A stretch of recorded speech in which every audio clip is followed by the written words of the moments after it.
بستی کا کوئی حد سے گزر نہ دیکھے، اسلام کا گر کر نہ ابھر نہ دیکھے، مانے نہ کبھی مد ہے ہر جزر کے بعد دریا کا ہمارے جو اتر نہ دیکھے۔ اور آخر میں جو مناجات بحضور سرور کونین صلی اللہ علیہ وسلم، اے سان رسول وقت دعا ہے، امت پہ تیری آ کے عجب وقت پڑا ہے، وہ دی جو بڑی شان سے نکلا تھا وطن سے، پردیس میں وہ آج غریب الغربا ہے۔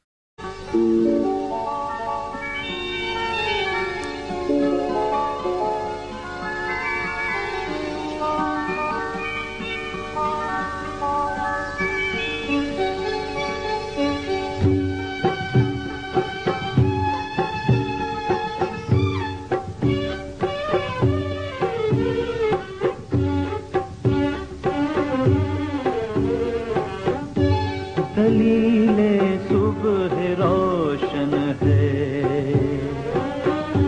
دلیل صبح روشن ہے،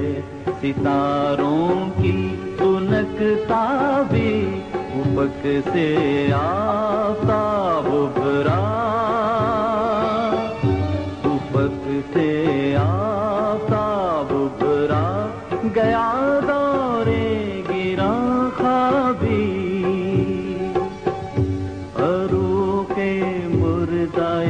مشرق میں کونے زندگی دوڑا، سمجھ سکتے نہیں اس راز کو سینہ پارا بھی، مسلمان کو مسلمان کر دیا طوفان مغرب نے، تلا تمہارے دریا ہی سے ہے گوہر کی سیرابی،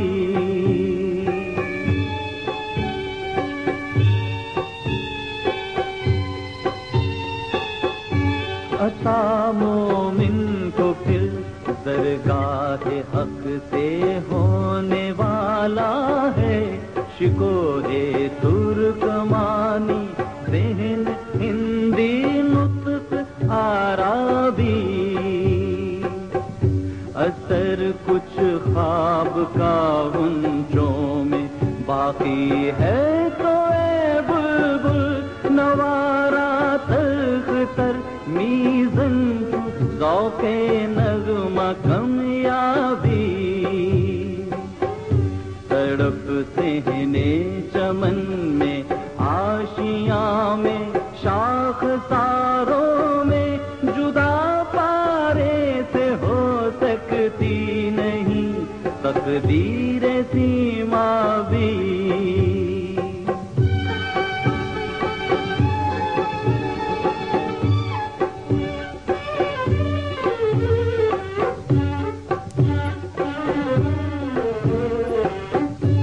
وہ چشمے پاک بھی کیوں زینت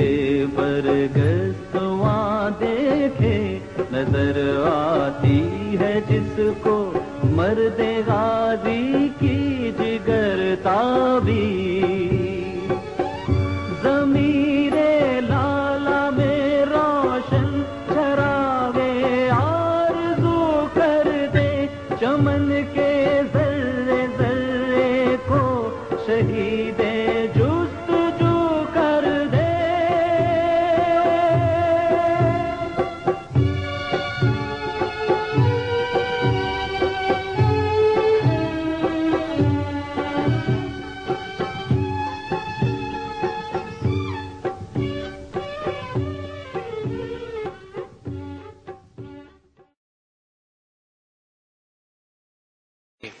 ڈیئر چلڈرن،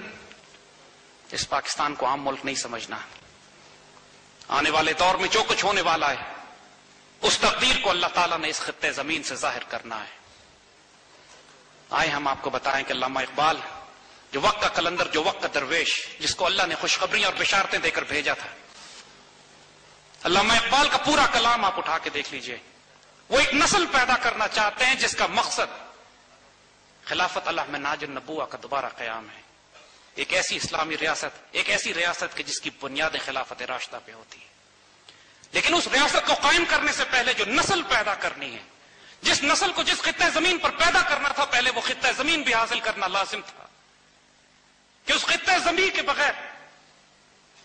اس خواب نے مکمل نہیں ہونا تھا, اس تقدیر نے کھلنا نہیں تھا جو میرے رب نے کھول کے رکھ دی ہے اس وقت. 1930 میں جب علامہ اقبال نے یہ بات کہی, ذرا وقت سوچے وہ کیا ہے.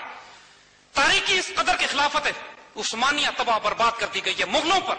مغل حکومت تباہ ہو چکی ہے. انگریزوں کا ایسا دور ہے کہ سلطنت برطانیہ پہ سورج غروب نہیں ہوتا.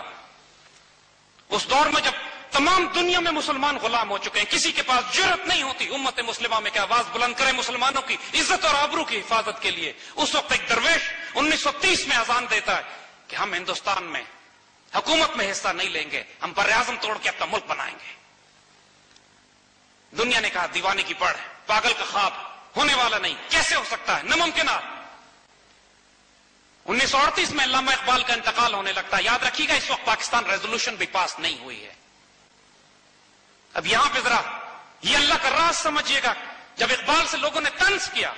کہ آپ تو کہتے تھے کہ پاکستان بنے گا, آپ تو کہتے تھے کہ وہ نسل پیدا ہوگی جس کی ہاں اور نہ میں دنیا کے فیصلے ہوں گے, آپ تو کہا کرتے تھے کہ کریں گے اہل نظر تازہ بستیاں آباد. کہاں ہیں وہ سارے وعدے آپ کے, کہاں ہے یہ سب کچھ, کہاں پاکستان بنا؟ ابھی تو پاکستان ریزولوشن بھی پاس نہیں ہوتی ہے. اور 1938 میں اپنے انتقال سے پہلے اقبال وہ درویش جس کو جو رب کے رازوں سے آگاہ تھا, جس پر جب لوگوں نے اعتراض کیا, جس پہ لوگوں نے سوال بھی کیا کہ یہ سب کچھ جو آپ بولتے ہیں کس طرح بولتے ہیں, کون سکھاتا ہے, کون بتاتا ہے آپ کو, اتنی شاعری جو آپ نے کی ہے, جو کائنات میں اللہ کے راز کھول ڈالے ہیں آپ نے, آنے والے دور کی تصویر دکھا دی ہے آپ نے, یا کہاں سے سیکھتے ہیں, کون آپ کو سکھاتا ہے؟ تو اقبال فرماتے ہیں نکلی تو لب اقبال سے. تم سمجھتے ہو میں خود بولتا ہوں؟ نکلی تو لب اقبال سے پر جانے کس کی ہے یہ صدا, نکلی تو لب اقبال سے پر جانے کس کی ہے یہ صدا, پیغام سکون پہنچا بھی گئی, دل محفل کا تڑپا بھی گئی. اقبال سے پوچھا گیا کہ تم ہو کون, تمہاری کیا ڈیوٹی ہے؟ فرماتے ہیں اقبال بھی اقبال سے آگاہ نہیں ہے, کچھ اس میں تمسخر نہیں, واللہ نہیں ہے. تو اس اقبال کے پاس جب لوگوں نے جا کے شکایت کی کہ آپ بات کرتے تھے پاکستان بنے گا, تو پھر اس درویش نے اپنے اسی جلال کو اور اپنے جمال کو اپنے الفاظ میں جس طرح بیان کیا, سننے والی بات ہے کہ عشق کو فریاد لازم تھی, عشق کو فریاد لازم تھی سو وہ ہو چکی, اب ذرا دل تھام کے فریاد کی تاثیر دیکھو اب کیا ہوتا ہے. اور 7 سال کے عرصے میں اللہ تعالیٰ نے اس پاکستان کو قائم کیا. 1.25 کروڑ مسلمان اپنے گھروں سے نکلے تھے, 50 لاکھ سے بھی کم پاکستان پہنچ پائے, 50 لاکھ سے زائد مسلمان راستے میں کاٹے گئے, ہماری 2.5 لاکھ بہنیں اور بیٹیاں راستے سے اٹھا لی گئیں. بڑی بھاری قیمت دی گئی تھی اس پاکستان کو بنانے کے لیے. میرے بچوں, آؤ تمہیں بتائیں کہ اس پاکستان کی تقدیر کیا ہے.